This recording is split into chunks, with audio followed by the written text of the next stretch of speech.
Muito bem, estamos de volta para fazermos uma rápida revisão naquele aspecto referente à ascensão do fascismo e do nazismo.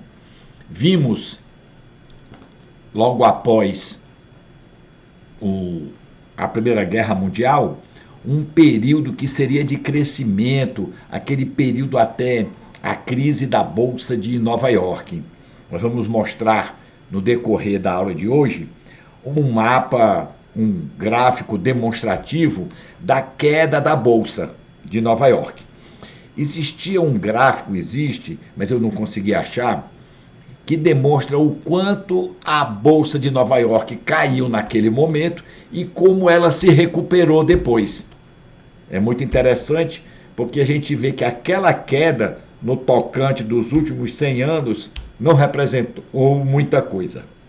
Nós temos que verificar, então, o que levou a que o fascismo e o nazismo conseguissem tão grande aceitação na Itália e na Alemanha, depois do período da Primeira Guerra Mundial. Tá certo? Nós vamos ver que esse movimento, com grande positividade no que se refere à obtenção de efeito na Itália, foi muito maior do que na Alemanha. Tá certo? Então, como é que estava a situação do mundo? Terminada a Primeira Guerra, a Europa praticamente estava destruída. Uma boa parte do que tudo, ou praticamente quase tudo que aconteceu de guerra foi na Europa. Não houve guerra fora da Europa. Não houve guerra em território americano. Tá certo? A guerra toda, a destruição, os confrontos foram na Europa. Então a Europa foi o grande local dos confrontos, o grande local de bombardeio, destruição, combate. Vamos em frente. Então a gente vai fazendo as perguntas. No que a gente vai fazer a pergunta, depois a gente vai explanando para que a gente aborde todo o entorno dessa questão. Então a nossa primeira pergunta: qual era a situação geral, política e econômica da Europa após a Primeira Guerra Mundial, principalmente referente à Itália e à Alemanha? Aí nós temos aqui os dois símbolos maiores desses dois regimes que foram adotados. O feixe representando o fascismo e a suástica representando o nazismo. O que é interessante é que o símbolo nazista era o símbolo de um partido político. E se a gente observar as fotografias da época, todos os eventos, o símbolo que aparecia nas atividades do Estado alemão era a suástica. Tá certo? Vocês se lembrarem das primeiros os aviões pintados a suástica. Muito bem. Então, após a Primeira Guerra, a democracia liberal na Europa entrou em crise, principalmente na Itália e na Alemanha. Então, na Itália, o fascismo, através do Benito Mussolini, vai alçar ao poder. Era o Duce todo-poderoso, buscando formar um Estado autoritário e nacionalista. Tudo para o Estado. Ele perseguia quem não tivesse essa situação. Nós vamos verificar aqui, acompanhando pelas datas, que apesar da guerra ter acabado simultaneamente para a Itália e para a Alemanha, o Mussolini vai conseguir mais rapidamente do que o Hitler consolidar o seu poder. Ele vai assumir o comando da Itália e o Hitler ainda estará lá meio que saindo da prisão ainda. Mas os dois com os mesmos objetivos. Então, a Itália vai buscar um Estado autoritário e nacionalista. Havia um grande desemprego. Todo mundo que voltou da guerra, quando um soldado chega, ele é desincorporado, deixa de fazer parte da Força Armada. e vai trabalhar aonde? As fábricas vão estar desmobilizando o seu aparato voltado para a guerra e vai ter que passar a produzir bens para consumo normal, para um consumo normal em tempo de paz, bens de consumo. Mas quem vai comprar se está todo mundo desempregado? Então vão começar movimentos em defesa dos empregados, dos operários. Não vamos nos esquecer que faz pouco tempo que aconteceu a Revolução Russa. E o socialismo está agitando a Europa e a Rússia e os países em torno dela. E todo mundo dizendo que na Rússia está dando certo. E aí então, na Itália, o Mussolini vai impor um regime de partido único, só um partido, o meu partido. E ele vai se candidatar às eleições e vai ganhar. Quem fosse oposição sofria as consequências. E aí ele vai aos poucos realizando uma recuperação da economia. Esta recuperação da economia é favorável a ele. As pessoas começam a dizer: o fascismo dá certo. A economia está melhorando com o Benito Mussolini. E aí ele vai começar a acabar com as liberdades democráticas. Tudo para o Estado. E a população vai apoiá-lo. Apoiá-lo porque ela está recebendo emprego, ela está tendo um salário, ela está consumindo. Muito bem. Aí vamos ver a Alemanha, mais ou menos na década de 30, vai começar a haver o triunfo do nazismo, com o Führer, Adolf Hitler, que era ex-cabo do exército alemão que lutou na Primeira Guerra. Ele vai adotar também um regime de partido único e vai adotar violência e assassinato, principalmente contra os judeus. Nós estamos fazendo uma passada geral, depois nós vamos voltar para particularmente a Itália e a Alemanha. Com o Hitler vai acontecer uma recuperação da economia, porque ele vai adotar umas políticas que vão contra aquilo que o Tratado de Versalhes dizia. Ele vai iniciar o rearmamento da Alemanha. Vai gerar emprego, vai ter renda. A população vai passar a consumir. E isso vai fazer com que ele receba um forte apoio popular. Muito bem. Aí nós vamos perguntar: o que era que tinha de coincidência de pensamento entre o fascismo e o nazismo? O que é que eles tinham em comum? Então, o autor do livro vai dizer que o fascismo e o nazismo eram irmãos de sangue. Eram as duas principais ditaduras na Europa. O Mussolini assumiu o comando da Itália em 22 e o Hitler vai assumir o comando da Alemanha em 33, 11 anos depois. E duas coisas fortes que eles tinham em comum: os dois estavam empenhados em acabar com o comunismo na Europa. Estavam convencidos que a democracia era um regime decadente, porque os países que tinham uma democracia não conseguiam se recuperar tão fácil como estavam se recuperando a Itália e a Alemanha. E eles vão receber apoio de quem para conseguir fazer isso?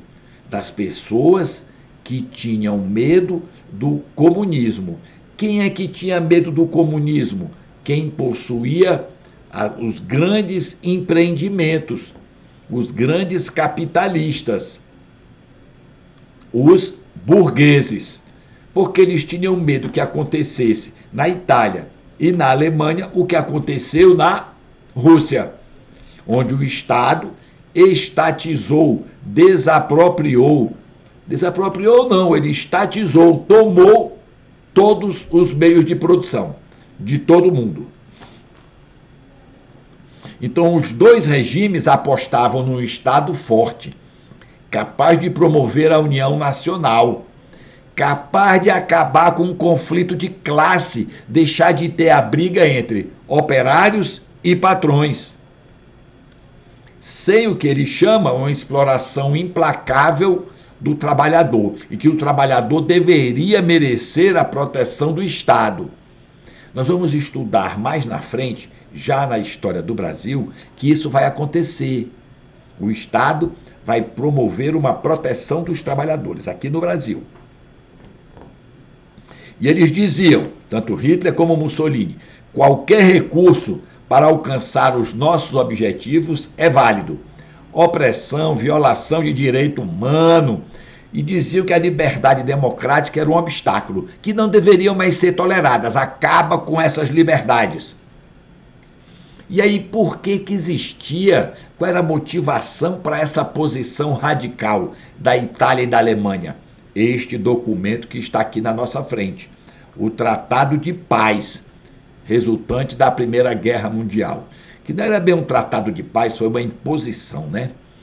Então, o fascismo e o nazismo acreditavam que os seus países, Itália e Alemanha, tinham sido lesados pelo Tratado de Versalhes. A Alemanha foi derrotada, foi acusada de ter iniciado a guerra e passava por fortes dificuldades econômicas, tá certo? Que provocavam a existência de lutas sociais. Perderam a Alsácia e Lorena, que tinham tomado da França na Guerra Franco-Prussiana, perderam minas de carvão e de ferro, carvão que fazia falta para esquentar as casas no inverno alemão, inverno de menos 30, menos 40. Quem não tivesse carvão morria congelado dentro de casa. A Itália, que lutou ao lado dos vencedores, não recebeu uma contrapartida, não recebeu nenhuma vantagem pela sua participação. Ela vai, depois desse período, se buscar recompensas num período que a gente chama de entre guerras, que é exatamente o período em que ela vai subir fortemente no fascismo, para mostrar que ela tinha poder. Então, o que foi que aconteceu que levou ao crescimento do fascismo na Itália? Então, no final de 1919, na guerra, a Rússia fazia com que, orientado, espelhado, buscando o que a Rússia tinha conseguido, as esquerdas vão crescer na Europa. As esquerdas crescendo, os movimentos socialista e comunista recebem uma impulsão. Mussolini vai dizer que é inimigo desses partidos, vai criticar a democracia liberal e vai surgir como líder das pessoas desiludidas. Quem eram essas pessoas desiludidas? Jovens, pessoas que não conseguiam emprego, que não conseguiam trabalhar, que não conseguiam casar porque não tinha como sustentar uma família. Desempregado, ex-soldado, jovem sem esperança. E ele funda, já logo em março de 1919, um movimento fascista, que atacava socialista, anarquista e operários esquerdistas. Muito bem. Não recebeu nenhuma compensação a Itália, os operários realizavam greves exigindo direitos e os partidos que apoiavam os operários se fortaleciam. Aí Mussolini diz: eu preciso que a burguesia, que o pessoal que tem dinheiro me apoie, para que eu possa iniciar um movimento que combata esses comunistas e socialistas. Então o empresariado apoia o Mussolini. Apesar desse apoio inicial, o socialista vence a eleição de 19. Os comunistas aumentam o eleitorado e o Mussolini, já sendo medianamente apoiado pelo empresariado, transforma a milícia que ele possuía no Partido Nacional Fascista Italiano. E aí ele vai decidir em 22 3 anos depois de fim da guerra, a Primeira Guerra, fazer uma demonstração de força e vai fazer uma marcha do sul do país até Roma. Marchar sobre Roma, ocupar os prédios públicos para mostrar que tinha força suficiente para tomar o poder. Ele faz a marcha é considerada um sucesso, e aí o rei Vítor Emanuel III convida o Mussolini para ser o primeiro-ministro. Vai ser o chefe do governo italiano, o poder executivo. A classe dirigente, que de uma forma ou de outra tinha apoiado o Mussolini na luta contra o socialismo e o comunismo, fica de acordo com o rei, porque ele irá defender o capitalismo contra o avanço da esquerda. E aí o fascismo vai assumir, vai governar a Itália por quase 20 anos. Quem fosse oposição, liquidado, preso ou exilado. O rei era fraco. O Mussolini decide fazer um plebiscito para saber se concordavam com a permanência dele no poder.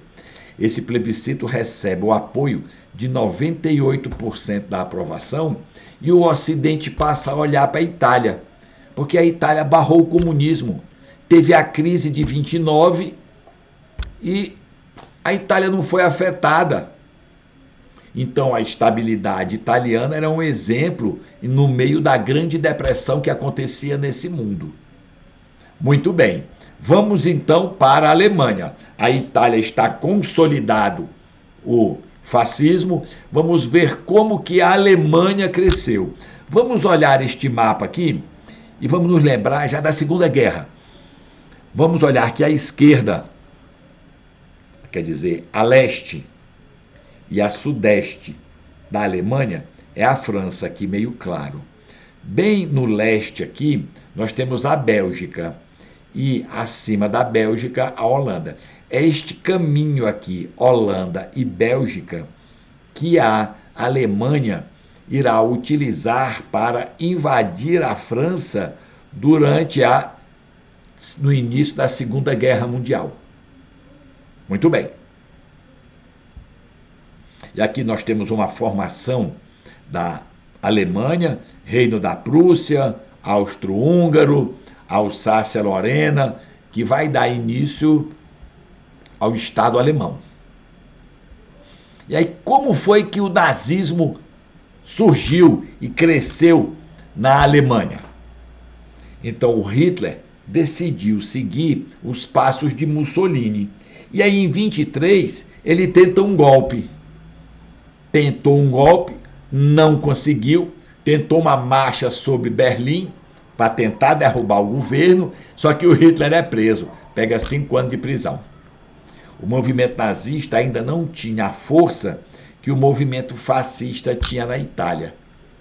A burguesia alemã não acreditava no Hitler, como a burguesia italiana acreditava no Mussolini. Os empresários achavam que o ex-cabo era incapaz de deter os comunistas. O Hitler ficou algum tempo preso porque algumas pessoas do julgamento eram mais ou menos simpáticos a ele. E ele foi condenado a uma pena mínima. Enquanto estava na prisão, ele escreveu o livro Mein Kampf, Minha Luta, que está aqui escrito. Depois que ele foi solto, ele decidiu fazer um trabalho de paciência. Foi organizar o partido, buscar adesões e atrair a burguesia para combater o comunismo.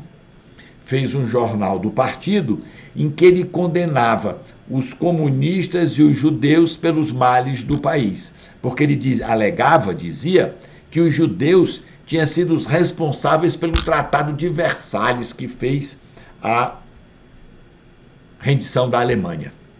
Então ele jogava a culpa nos judeus. Então o que é que ele queria? Resgatar a dignidade da Alemanha e transformar a Alemanha na maior potência mundial. E ele odiava, queria aniquilar as democracias europeias principalmente a francesa, que ele considerava que mais se beneficiava do Tratado de Versalhes e de tudo que a Alemanha pagava. E ele queria destruir também o comunismo soviético, que quase tinha tomado o poder na Alemanha em 1919. E, seguindo as orientações de Moscou, ameaçava o país. E ele dizia que os judeus eram os maiores inimigos da raça alemã. Nós vamos ver mais para frente que restrições ele vai colocar contra os judeus. Então ele dizia que a única saída para a Alemanha sair daquela situação era o nazismo. Era a sobrevivência da raça ariana. Era a salvação. E ele dizia que os judeus contaminavam a raça ariana. Então Hitler, ao sair da cadeia, a economia estava começando a melhorar. De 24 a 28 aconteceu uma queda da inflação, e aí se dizia que o nazismo era fogo de palha, iria acabar logo. E o Hitler continuava cuidando dos assuntos do partido.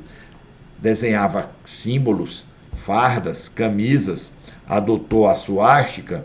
A suástica na Índia antiga era um símbolo de boa sorte. Talvez por isso ele tivesse utilizado, não sei. E aqui nós temos um gráfico que mostra o desenvolvimento da Bolsa de Valores de Nova York. Ela começa aqui em 1929. Vejam que o normal aqui, ela está numa pontuação aqui de 400 até 0. Isso aqui demonstra a quantidade de movimento que tem na Bolsa, movimento positivo. Aí quando chega neste trecho aqui, que o mouse aqui está mostrando, ele dá uma queda profunda. Vamos ver o ano, novembro de 1929. Foi nesse momento que o consumidor, o investidor, perdeu a confiança na Bolsa e todo mundo quis vender suas ações e não conseguiu. Veja, a Bolsa não zerou. Quem tinha R$370 aqui, vamos dizer, reais ou dólar, ou 370 mais ou menos unidades monetárias, essas 370 passaram a valer 200. Pouco mais da metade. Foi o suficiente para que Estados Unidos entrasse numa recessão da qual só foram sair com a Segunda Guerra Mundial. E depois a Bolsa voltou a subir, foi devagarzinho, e vai até outubro de 1930, na mesma altura, com o mesmo valor de 1929. Essa aqui se chama a quantidade de pontos, 400 pontos. A Bolsa de Valores do Brasil hoje está na faixa de 120 pontos. Cada bolsa tem um nível para medir o seu crescimento. E a pergunta é: que circunstâncias levaram ao surgimento e crescimento do nazismo na Alemanha? Então o Hitler deu um golpe em 23, disse que não deveria tentar um novo golpe, mas que deveria disputar as eleições, conquistar cadeiras no parlamento e fazer o partido crescer aos poucos até chegar ao poder. Em 29, tem uma eleição e o resultado dos nazistas foi fraco. Em 29, tem a crise da Bolsa de Valores. Desemprego, miséria e inflação na Alemanha. Começa uma disputa entre nazistas e comunistas. Eles batem de frente. Aí a burguesia alemã, os grandes empresários, vão ver que só tem um partido que pode enfrentar os comunistas, o Partido Nazista. Aí eles vão apoiar o Hitler e o Partido Nazista, buscando enfrentar o Mussolini. Vão fazer exatamente o que o empresariado italiano fez com Mussolini. Recebeu apoio, investiu na campanha eleitoral. Na eleição de 1930, os deputados nazistas, que eram 12, passaram a ser 107. Veja o crescimento. Não passou de 10 para 20. Ele cresceu quase 1000%. Tá certo? Crescimento forte, muito forte. Aí, na eleição de 32, o Hitler vai concorrer para ser presidente. Aí o Hindenburg, que era um marechal da Primeira Guerra Mundial, é eleito. Mas os nazistas, que estavam grande maioria no parlamento, inviabiliza qualquer decisão do parlamento.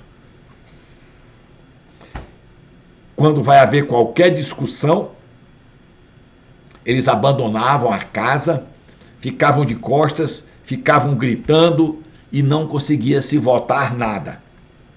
Então, o presidente convida o Hitler para ser o chanceler, aquele que vai dirigir, que vai ser o poder executivo. Mas o Hindenburg não estava querendo fazer política. O objetivo dele era usar o nazista contra o comunista venceria o comunista e depois ele tiraria o Hitler da jogada. Não deu certo. Em 1934, o presidente falece. O Hitler continuou de chanceler e assumiu a presidência. Ninguém se opôs. Quem tentou oposição foi morto, preso, mandado embora. Os capitalistas que tinham apoiado Hitler ficaram satisfeitos com a política de rearmamento que o Hitler estava incentivando, contrariando o Tratado de Versalhes. Que quando ele investia com a política de rearmamento, ele estava fortalecendo a indústria de base, aquela indústria importante, energia, produção de aço. Eu não vou fazer blindado com isopor, eu tenho que fazer blindado com aço. E isto vai levar a uma recuperação econômica do país. E aqui nós temos as fábricas de torpedos e as fábricas de navios. E aí o Hitler acumulou presidência e chancelaria. Não cumpria a Constituição e começou a instaurar o regime nazista. E aí mudou. O Hitler, que era aluno do Mussolini, passou a ser o professor do Mussolini. O aluno superava o mestre. O mestre, o professor, fica lisonjeado quando o aluno vai além dele. Então, na Itália, tinha o rei Vítor Emanuel, acima do Mussolini. Na Alemanha, o Hitler era o maior. E aí vai ter início a perseguição aos judeus. Uma total falta de reconhecimento do outro. Vendo o judeu como inimigo, alguém que deveria ser destruído. Nenhuma tolerância, nada. Coisa que hoje se defende fortemente. Tolerância com o outro, independente da sua posição política, econômica, social. Tá certo? Então, em 1934, os judeus são proibidos de exercer profissões liberais. São proibidos de entrar em escolas alemãs. Todos os professores e cientistas judeus foram demitidos. Todos saíram do serviço público.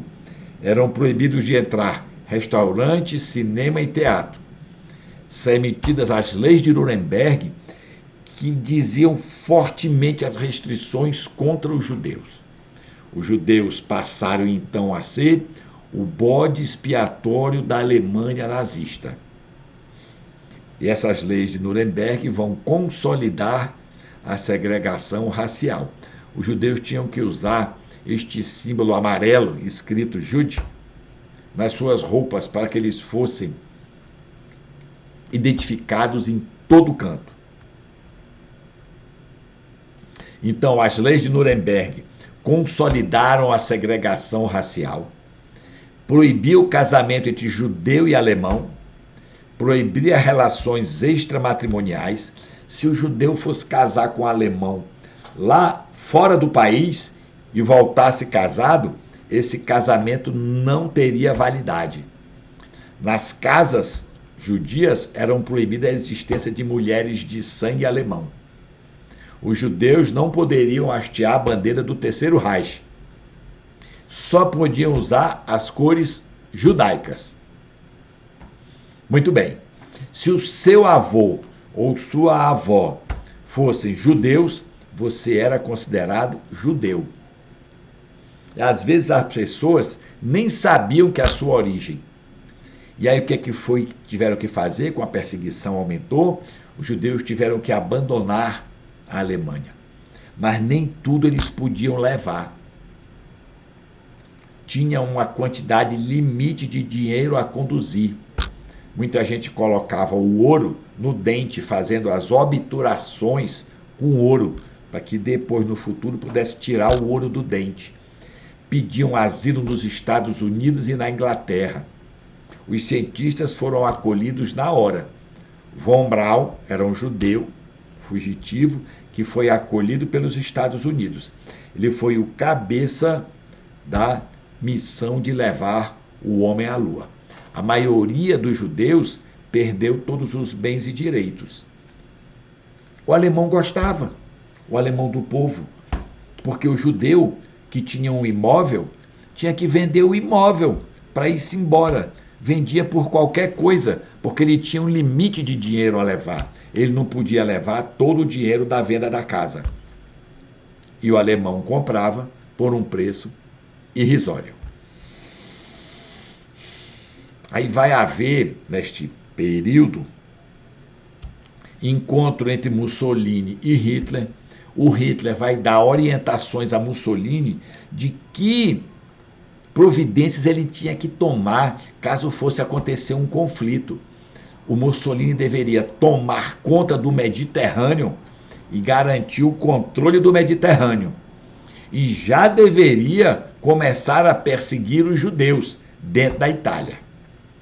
Mas lá do outro lado, na Ásia, o Japão estava se tornando uma potência militar, porque o Japão foi meio que industrializado à força, nós já vimos, e aí o Japão e a Alemanha firmam um pacto contra a expansão do comunismo soviético. O Hitler não queria a expansão do comunismo, ele queria acabar. Aí o Japão, que a essa altura já era imperialista, invade a China e domina uma parte do país. Em 40, no Japão, assume um governo ultranacionalista de direita. É de direita, é contra o comunismo. Vai fortalecer. E aí o Japão vai assinar um pacto com a Alemanha e com a Itália para se protegerem e lutarem contra o comunismo. Neste momento, nós temos praticamente fascismo consolidado na Itália, nazismo consolidado na Alemanha e o imperialismo japonês consolidado no Japão. Falta muito pouca coisa para começar a Segunda Guerra Mundial. Temos então a conclusão dessa nossa revisão desse tema. Neste período agora temos que estudar bastante, fazer todas as atividades referentes ao capítulo do livro, para que possamos obter a promoção ao primeiro ano do ensino médio. Muito obrigado, até o nosso próximo encontro.